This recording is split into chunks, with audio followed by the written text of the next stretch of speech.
Hello and welcome to Mr. Make Stuff. So today I'm going to be making a wider paracord collar for my dog Max.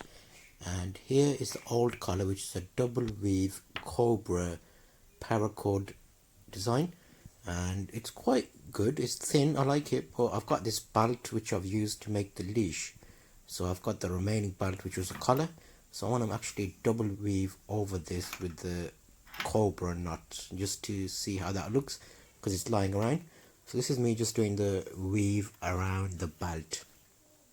This collar would be adjustable as well, so as Max grows I can use the different holes in the lead collar to adjust to his size, whereas the old one was like a stand alone size, is quite wide.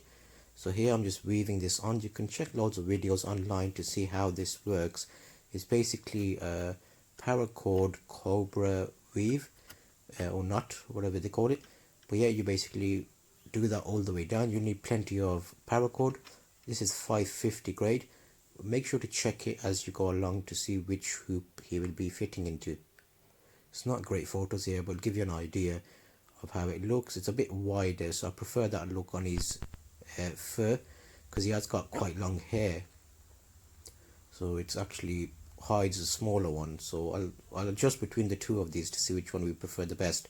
But now I've got a leather loop around the back which looks a bit more nice, I think, and a hook. So that's how it looks. A quick video to show you how you can make paracord collars and use a different core internally.